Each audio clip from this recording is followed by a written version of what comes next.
First ever Tuscany Grand Prix. Ferrari's a 1,000 rates. What do you think of that?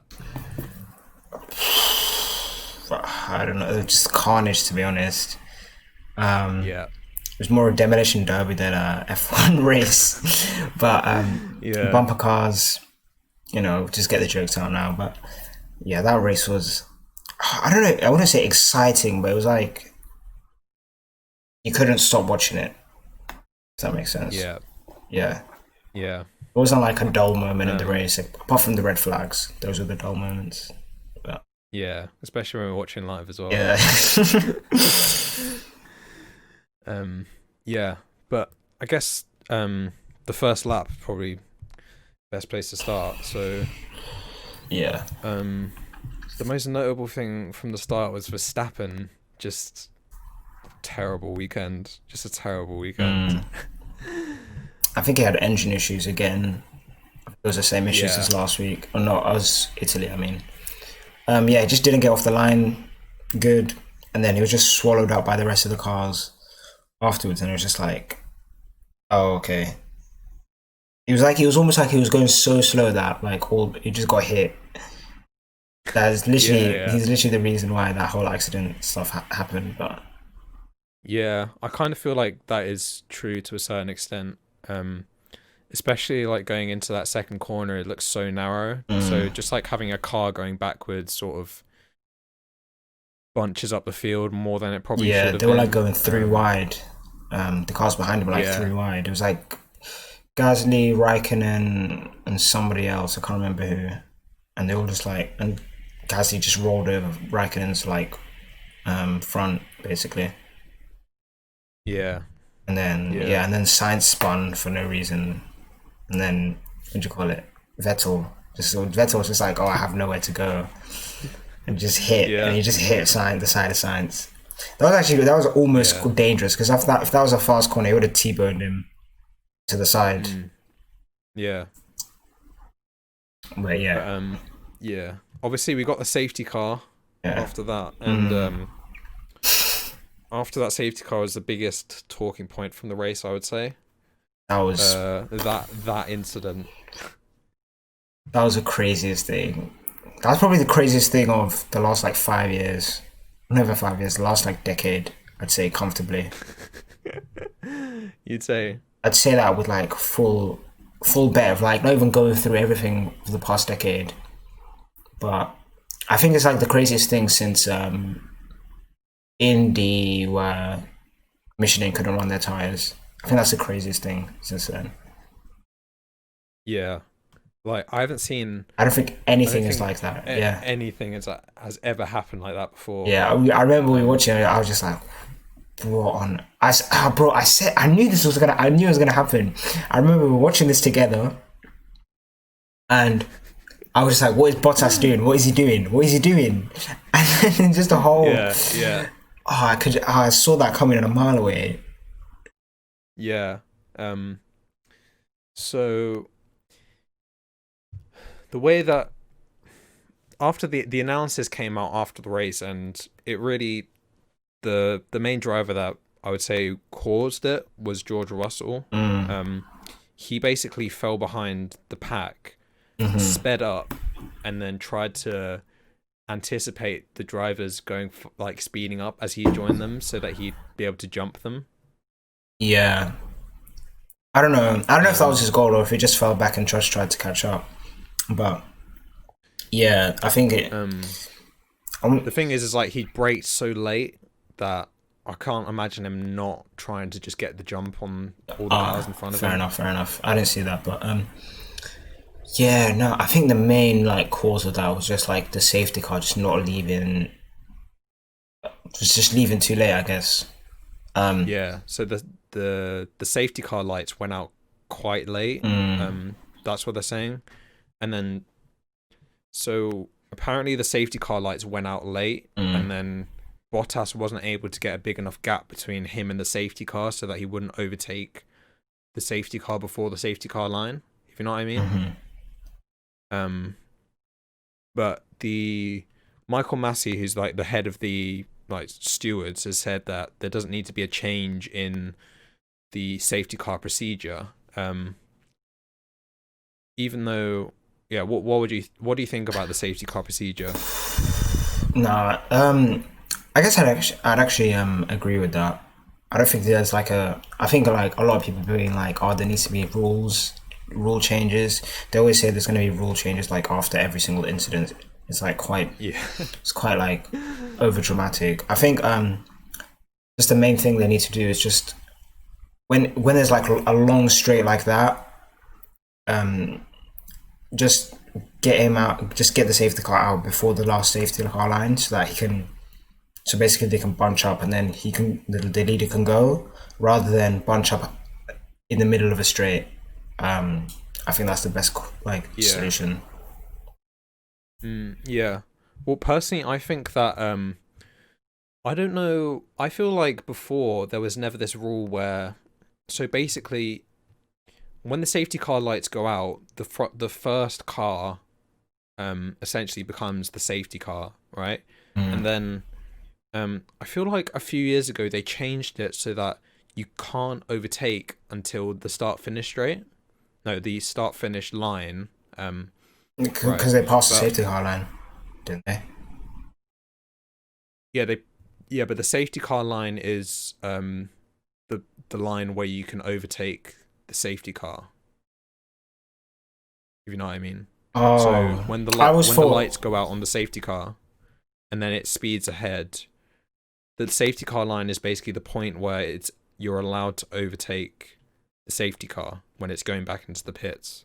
Oh, But I feel like a few years ago they changed the rules so that um you would so that you could not overtake until the start finish line of like the next lap. Um, but I think the rule should be that you should be able to overtake on the safety car line going on to the next lap. So instead of bunching the field up before the start finish straight on a straight, you should be able to overtake. So free racing, green flag racing, going on to that main straight. now I always thought the safety car line was like um where you can basically just start going from that point. Yeah, Um, yeah, yeah, I feel like no, that's if that's the case, then I feel like um, yeah, the safety car just didn't leave quickly enough. If it left, yeah, I feel like if it left like a few seconds earlier, he would have like bunched up the field at the last corner and then gone, rather than have to use the start finish straight. Because the only reason he was waiting till the very last moment is just so that Hamilton doesn't get the slipstream, which yeah, is obviously the right thing to do because he would have just lost his lead. So yeah. I don't know. I feel like regardless of the accident that happened, because the accident wasn't necessarily Bottas's direct fault. I'd say it's just more of an incident with Russell, I guess. But regardless of the accident, I feel like the safety car line should be the line where green flag racing resumes. That's just my view because I don't think it's the right thing to be able to be sort of slowing up the pack, weaving on the main straight, going on to the next lap. I feel like the next lap should be a flying lap, resume to racing, and then that should start before the next lap starts. yeah, but if it was like a green flag from that safe from this basically if it was a green flag from the last corner, um, like you say there should have been, Bottas would have lost the lead. So like that's the issue. Um, Um, yeah, but that's not necessarily a problem because that's just green flag racing, realistically, isn't it? no, but the what I'm saying is when you become the safety, like when you're in the lead and you become the safety car, the goal when you bunch up the field and you go, the only way the person behind you is going to catch you is if they predict when you're going to go. Yeah, Obviously that's like the whole like point of like bunching up and like slowing the whole thing down. He obviously, I don't feel like he had the opportunity to do that. He didn't have enough of a gap to do that at the last corner, so he had to do it at the start finish straight. It's just a case. I just think it's just a case of get the safety car out as soon as possible, and then Yeah. we won't have this problem. Because the only reason this happened is just because of the straight, like just a long straight. Because everyone knew, like, oh, if he went, then he's just getting slipstreamed and he's basically lost the lead.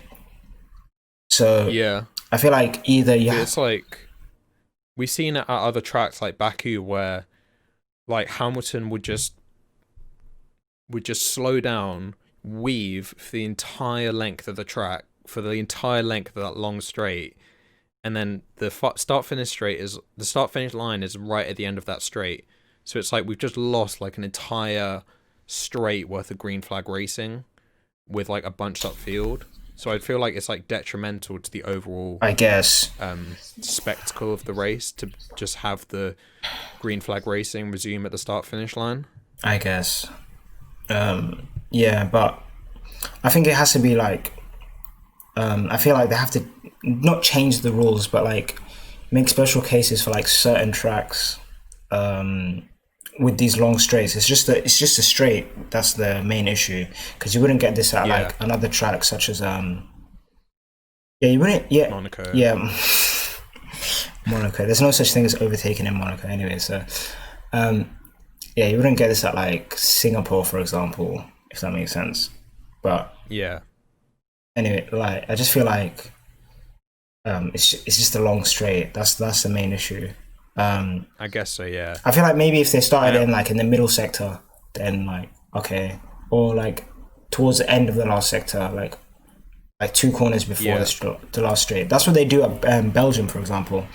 They start before they let they start racing before the last chicane, rather than going down onto the straight. Yeah. But I feel like it's still the same at each track where you can't overtake until the start finish line. So like that's my problem, I guess, is that I feel like it's kind of arbitrary to just not have green flag racing until the start finish line. That's just my main point, I'd say. I guess. I always thought that you can start racing as soon as the lead driver just goes. You can go as fast as the first car, but you can't actually like overtake. That's the problem. Ooh.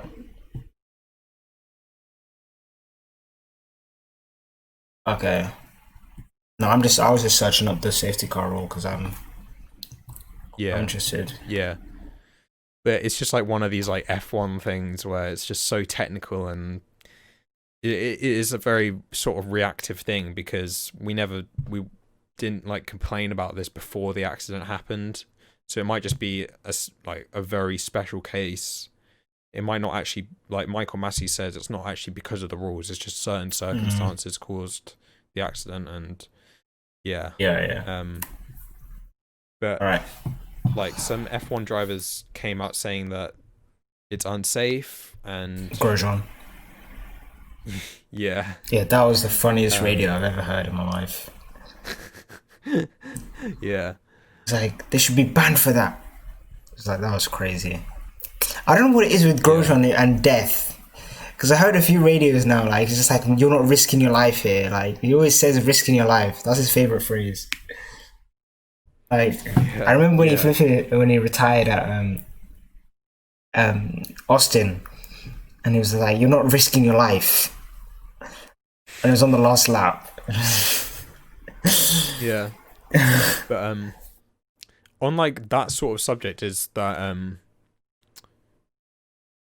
on like safety rules, I would say I kind of like want to highlight like the red flags in this race, because we got the red flag for the safety car incident, which I would say was like perfectly fine, because you can't like have a safety car when there's like 6 cars on the side of the track. But I was quite surprised that they brought out the red flag for the Lance Stroll crash, because we had red flags at this race and the last race, which is like a red flag is usually like a super rare thing to happen. So I feel like the FIA are using the red flag more and trying to sort of artificially create racing by creating like restarts for the race. Yeah, that is a very there's a very good chance of that happening. I wouldn't go that far.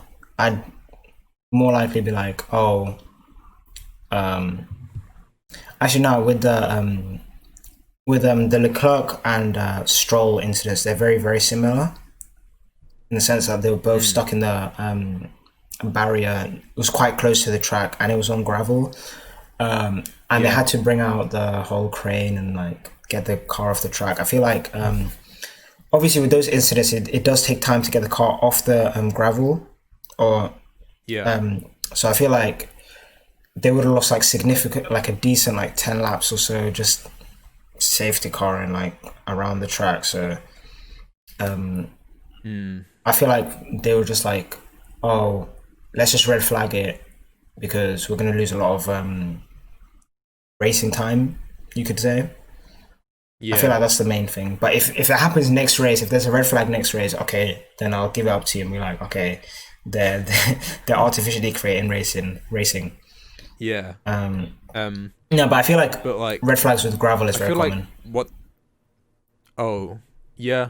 I guess it is like a safety issue, especially with tyre barriers. But I feel like the virtual safety car was brought in to sort of alleviate the need to use the red flag and safety car as much. Yeah, I guess. I don't like the virtual safety car at all. I hate that thing.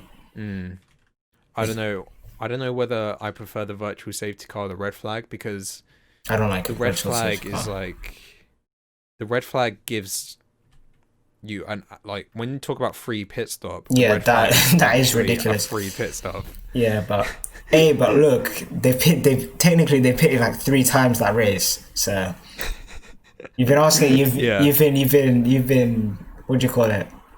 You've been asking for good racing, good pit stop strategy.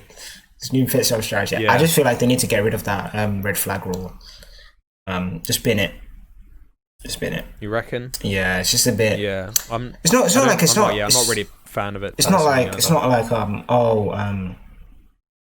not like a thing where it's like, oh, right place, right time type of stuff. Where it's like, for example, when there's a safety car and then you just happen to be going round the pits and the person ahead of you went past the pits and then you pitted, right?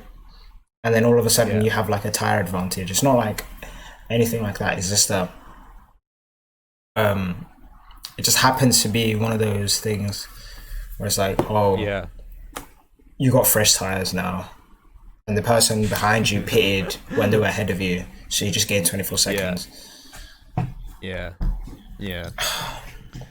I guess, but there's always going to be a debate about this because you have to have a safety aspect in motorsport, and you know, certain times people are going to lose out because of the safety car and can't really do anything about that. I guess the biggest example of that I would say recently is Lewis Hamilton, Monaco 2015, who just absolutely just binned that race because of the safety car. Yeah, I don't know. That one's just like a special case because it makes no sense to pit in Monaco when you can't get overtaken. It's literally like impossible to get overtaken. Yeah. But no, but I feel like the red flag, pitting on the red flag issue, I feel like that would have been like a really, really big issue if Lance Stroll won Italy. Been a really big issue because he would have just won with like without pitting and gained like 24 seconds, but you know he bottled it. But I just like saying he bottled it. But I don't think he would. I don't think he would be able to like realistically win that race because of just the way F1 is nowadays with overtaking. Obviously Sainz tried to do it, but like he had to go past like 2 different cars. I think Stroll was like second, I believe. Yeah, second, and he just went off the flipping chicane, and then you thought he crashed into the wall or some shit. I was like, oh. Yeah. But yeah, we'll see in Sochi anyway. But Sochi, I don't think there's a way that could be a red flag. I say that, but it's a modern track. I just jinxed it because I just thought about turn 3. Yeah. The long, basically just Vettel in 2016. Just Kvyat just Yeah. crash into the back of him. That's the only way that you could get a red flag. And that curved corner coming in from the back straight into the right hander, where Science crashed in practice. I feel like that could be a red flag corner. But yeah, we'll see. I don't know. Maybe the FIA are like putting oil on certain corners to like get red flags. You know, bro. If that's the case, wait till Grosjean finds out, because you know they're not risking their lives. That's what Grosjean will be like. You're not risking your life. But yeah. Anyway, if we look further on the race, I'd kind of like to mention Charles this race, because I feel like this is such like a good example race of Charles just absolutely maximizing the car, and he just got destroyed by all these midfield cars. Yeah, it's just, when I was watching it was just ridiculous. He like on the restarts he'd be like, oh, I'm gonna go past all these cars, and then it's gonna be like, yeah, you got past all the cars, and then all of a sudden he just is like, oh, I guess I go backwards now, because everyone else is just like Ferrari engine. So yeah, it was ridiculous just seeing him getting, every car just could overtake that Ferrari so quickly. It was hilarious. Yeah, it was just, I don't know, man. I don't know. It's just like, I'm just looking at this and I'm just like, I've never seen a car get abused like that Ferrari does since. It reminds me of McLaren Honda. Oh yes, bro. I was gonna say HRT, Caterham, and Virgin or Marisha back in the day. Those were the cars I was gonna compare the Ferrari to. I don't know. I don't feel like the Ferrari, like, it's kind of weird because it's not like the worst car on the grid, but it is. Does that make sense? Yeah. It's like, I feel like if you put like different drivers into that car, I feel like it'd be the same as Haas and Alfa Romeo. That makes sense. Yeah. Charles is beasting. Charles was absolutely just beast in it, but he started 5th and then he just dropped back. Yeah. Vettel had a decent race. He came 10th, started 14th. He had damage. To be fair, he did have damage at like the first lap. Basically had to change his wing or something. But I feel like this, realistically though, the safety cars helped him. Because that, and the red flag. Yeah.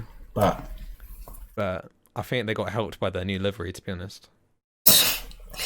Bro, you can't get helped by a new livery when Grosjean and Kimi Räikkönen are overtaking you on the last safety car restart with like no effort.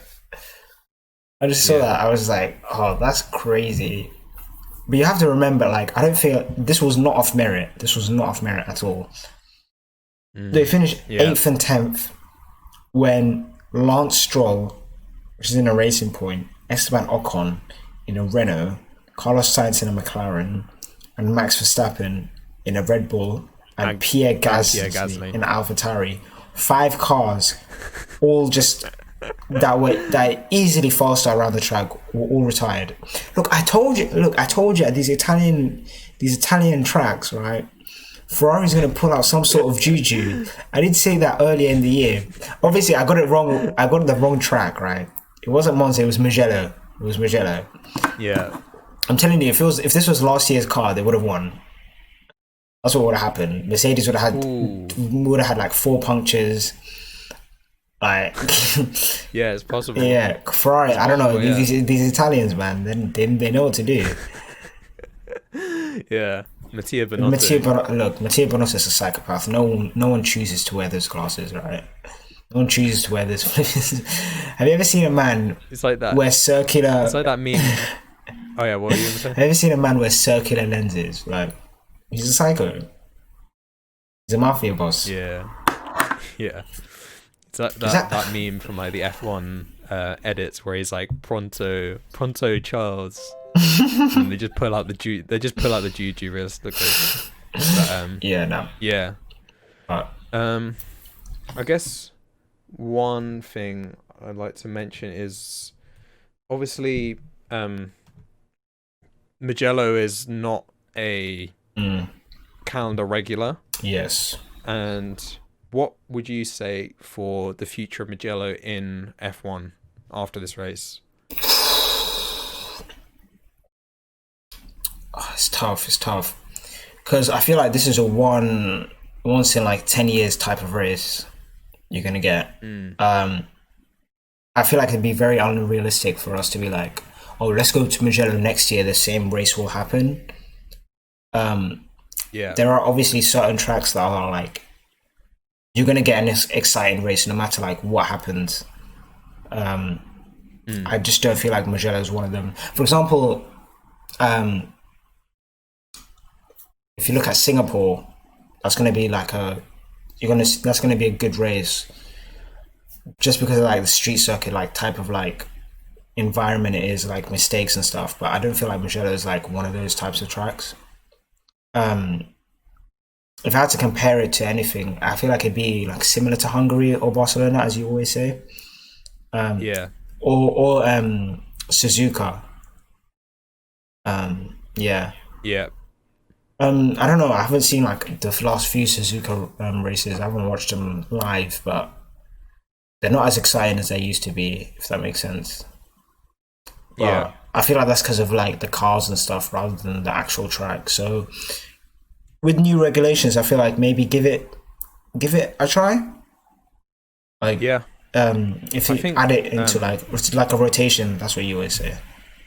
yeah, yeah. So, um, like realistically, there's always going to be more tracks than F1 can go to because there's only there's only a certain amount of weeks and there's only a certain amount of manpower that can go into all to these different races all around the world. Mm, Um, I'd say maximum the amount of races that F1 could go to is 25. Like if you absolutely like stretched it, you could maybe go to 25 yeah. races. And you have to. There's loads of considerations that have to go into all these races. Um, Mm. so um, I think yeah, in 2022, if we go to like what's the track? If we go to Spain in 2022 and there's epic racing, I'd say that will give a good framework so that we could like go to any track realistically Yeah. and then expect good racing. Um, Yeah. but there's a lot of tracks around the world I'd say that F1 could go to. Malaysia's an obvious one. Turkey's an obvious one, which you're getting this year. Imola, Mugello, Nürburgring, Hockenheim. They're all Mm. tracks that like we could say should be on F1, but not every track is going to end up on the F1 calendar. Yeah. But there's also tracks that I'd say should never be on the F1 calendar. Yas Marina, Sochi, the two most obvious ones of those. Just I'll be happy if they never go back to those tracks. Yeah, Um, that's not happening. certain other tracks you could make the argument for. Mexico, I don't think should be on the F1 calendar realistically. Mhm. Um, maybe Hungary and maybe Spain shouldn't be on the F1 calendar. I'm not sure. I feel like Spain's just due to like it's the testing place. Like Yeah, you can't go to a track and suddenly have every single all this information. But yeah, that's a different issue.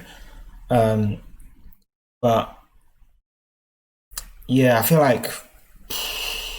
like maybe as you always like to say, there are obviously a lot of European tracks. Like there are obviously a lot of European tracks. Obviously the original idea of the European GP was to have like different races all over Europe. yeah, Instead of yeah, Valencia all the time. I feel like maybe you can bring back that concept. yeah, But you know, you'd have to keep the pool quite small because otherwise you're not going to see like a race for like 5 years. So maybe like four like tracks yeah. max is like the best Maybe, option. but like I kind of like the idea of like having big gaps between one-off races because um you don't want like drivers getting too used to like certain tracks. I guess, but it's Because like like, when we go to like Silverstone, it's like all the drivers know Silverstone because they've all raced at that track in the junior series. mhm. Um, so but when we go to like Mugello, obviously this weekend, none of the drivers like know the track, so it just like adds a bit more like interesting factor to it. Yeah. And Um, yeah, Now with that point, I just feel like I wouldn't agree with it in the sense that obviously they're always changing regulations all the time. So seeing yeah, like you're not going to see the same car, basically the same cars go around that track for like 5 years. It's not going to be. It's going to be a bit like, yeah, especially it's going to be really off-putting, especially if like one of those tracks are like really, really, really exciting, and then one of them are really bad. Um, but I feel like F1 can like sort that out. yeah, The main, I feel like the main thing that F1 needs to do is bring back the German GP and maybe mm, do like a swap deal between Nürburgring and Hockenheim.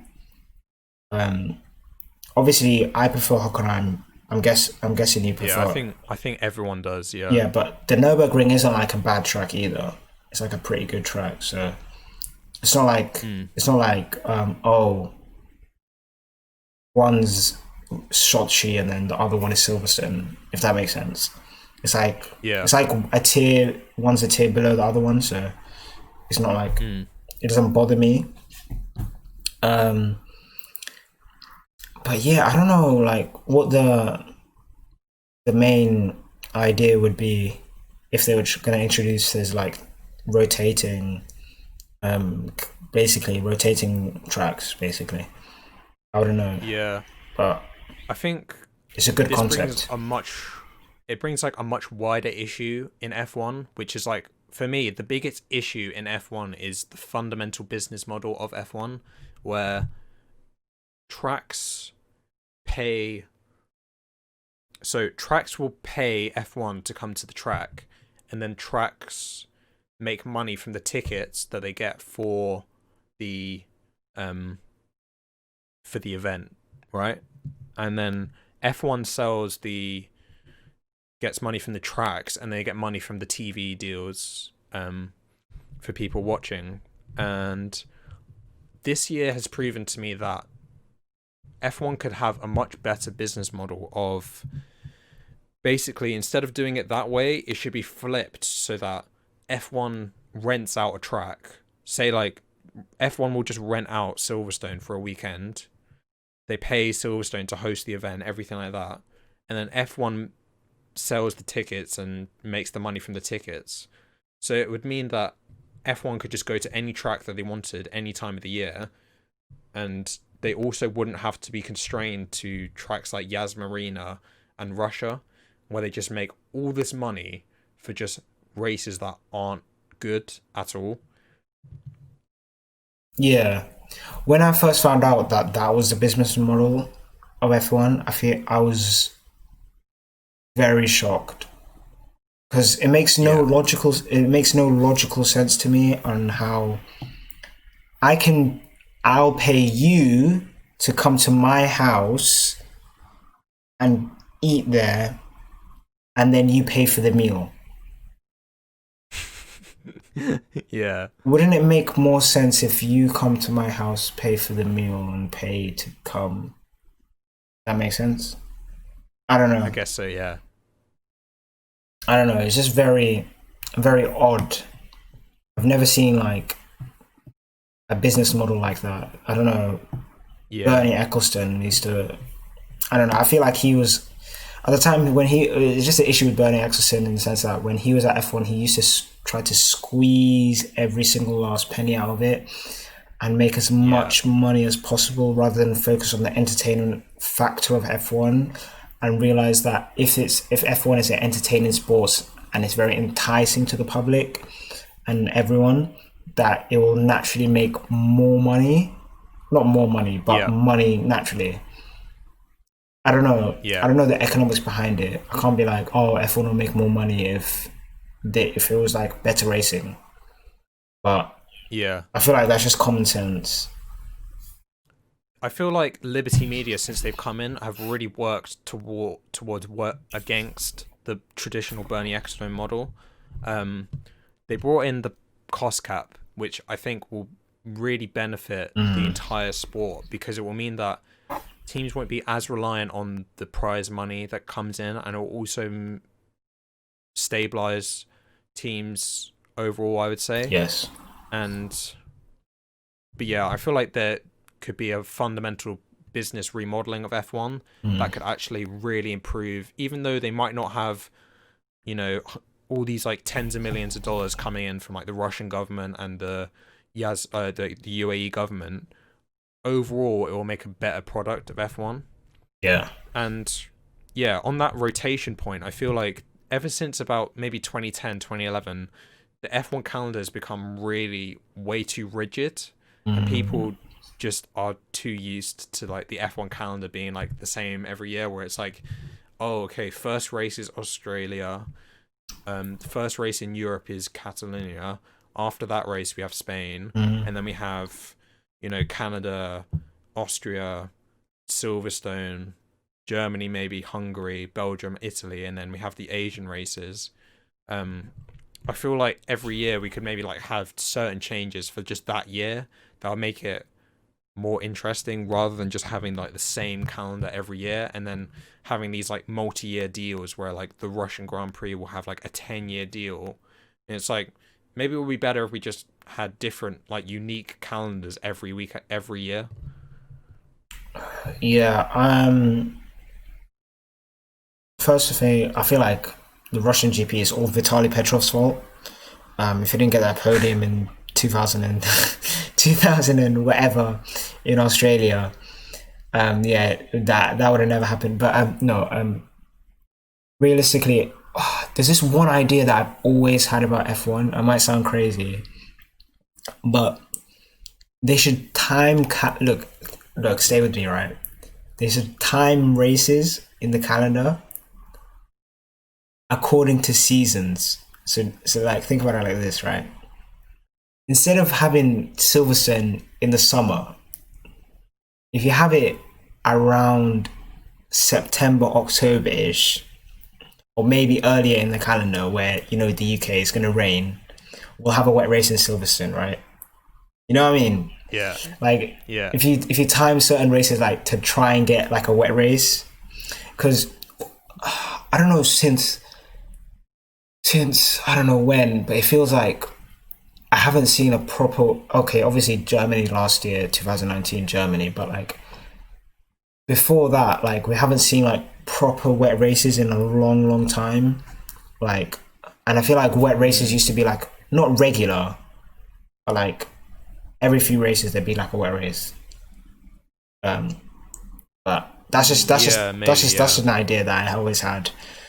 I always like, because wet races are just so much more exciting. You never get a boring wet race. Yeah, but it's like watching from home is pretty fun. But I remember in 2012 going to that race, my first race, like it just rained all weekend and it was just like a nightmare getting into the track, and it was like, so no, that's just, you could see it from both directions, I guess. But yeah. No, but like, no, because I'm just saying it in the sense, from watching from home, okay, yeah, I get that, but getting into the track, I feel like that's just the issue with Silverstone alone. I don't feel like that's an issue at any other track because of, I don't know, the architecture of that place, like, but yeah, I feel like with these European tracks, if you got wet races at certain European tracks, it'd be very, very exciting. If you timed it so that you could get a wet race, because obviously, like for example, Hungary, if you had a wet race in Hungary, I feel like everyone would love Hungary, but obviously you don't get that. Maybe, yeah. I don't know. I feel like it's just with that, it's just so hard. It's just luck of the draw, kind of. But no, but like, I think you can put the odds in your favor. That's what I'm suggesting. I'm not saying, look, maybe. I'm not saying do a Bernie and make the track wet before the race with like water sprinklers or something crazy like that. All I'm saying is just play certain tracks, right? These inherently maybe boring tracks, you know. You can play certain tracks at certain times of the year. Yeah. Look, Hungary Yeah, in March, Hungary in March. maybe. Yeah, maybe. I But don't feel like you're on board with the I'd say idea. I don't know. It's just like from F1's perspective, I just can't see them like because all the like track organizers, they're gonna want people to like come to tracks and have like a summer experience. Like Silverstone has really embraced that of sort of being like a festival vibe. So I like guess. maybe in an ideal world, maybe, but I don't know if it would I actually work. guess. But I'd say my dream calendar concept overall would be to have two tiers of tracks. So you essentially have golden tracks and you have rotation tracks. So golden tracks would mean tracks that are in the calendar every year, no matter what. So instead of having this thing where Silverstone might not be on the F1 calendar or Monza might not be on the F1 calendar, you would have Spa, Monza, Silverstone, Monaco, Brazil, um, certain other ones as well. I'd add maybe USA, Canada. yeah, Canada, yeah, and maybe Austria as Austria, well. definitely Austria. And then you would have rotation tracks that will get put in, sort of. It would sort of be like staggered every few years, and you'd have like different combination each year. So it would just bring like something new to the calendar each year, where it'd be like, oh, I'm really excited for this season because we got this track for this year, instead of just being like, oh, the calendar's the exact same as last year, and all the drivers have been here, and we know what teams are going to perform well or what tracks. Yeah, yeah, I can definitely get behind that. Maybe that's a video idea Yeah, later on. yeah, Because yeah, I know I yeah, like some tracks that you don't like, and you like some tracks that I don't like. So yeah. um, We'll have to do like a tier list after this season. maybe one day. Um, but yeah, I feel like your one works really well in an ideal world where certain countries don't have a lot of money where they can basically buy a race. Yeah, yeah, But yeah, look, it is. Look, I'm just happy to have F1 racing back. You know, yeah, it's been tough times, guys, without sport in yeah. general. I wouldn't say like obviously F1 is like up there for me, just an entertainment factor, but you know, just I'm getting emotional. But yeah, like if we maybe is there like anything else from this race I like wanted to Oh say? I yes, guess like yes. Almost slipped my mind. All right, it almost slipped my mind. Daniel Ricciardo is one of the greatest. No, I'm joking. But Daniel Ricciardo is a talented driver, very talented driver. I can't wait till he's in McLaren next year. Hopefully, McLaren do him well. Because if they give him a good car, then he's a championship candidate. I'd bet a lot on that. You know, if you give him a race winning that's car, fair. Yeah, if you give him a race winning yeah, car, I feel like he's a championship driver. Better than some drivers that are in race winning cars at the moment. I'm not gonna name names, but oh yeah, look, he almost got a podium in a Renault. Like, obviously Max Verstappen wasn't in the race, and obviously Pierre Gasly wasn't in the race. You know, race winner now, but look, he almost got a tattoo on his team principal. I'm rooting for him from now on to get that podium. Since okay, obviously you were in the race, you were like, oh, we want Albon to get the podium, even though realistically Albon's going to have like a lot of opportunities to get a podium, and Renault are not going to have that many opportunities to get a podium. And yeah. But you finally got it though. look, My guy has been Yeah, look, my yeah. guy's been going through the war. My guy's been going through the wars Yeah, this year. Okay? congratulations, Got that congratulations podium. to Alex Albon. Congratulations to him. Congratulations. I'm so happy for him. You know, look, Alex Albon, all you have at Breakdown Bias is love, right? But, Yes, but, yes, but, that is true. But, I wanted Daniel Ricciardo on that podium so bad because I wanted that segment because I wanted to go on F1 YouTube, right, and see Daniel Ricciardo picks team principal's tattoo. Oh yeah. no, I want. You know what? You know what would have been really funny. You know how Renault have been protesting about Racing Point and all that stuff. Imagine if Daniel Ricciardo told his team principal to get a Racing Point logo on his shoulder. Yeah, that would be he'd funny. probably get some like goofy shit, if anything. But no, what would I like to see Cyril Abitbol with a tattoo of? I'd like to see him a tattoo of Christian Horner's face, probably. That would be really on his on where on his body though? On his chest or upper back or? just upper body, I guess. Yeah. I was thinking the same as well. I don't know, but I think Ricciardo will probably get a podium this year. I feel like it's possible. With this 2020 as a season, how many boring races have we had? We had the second Austrian race, Hungary.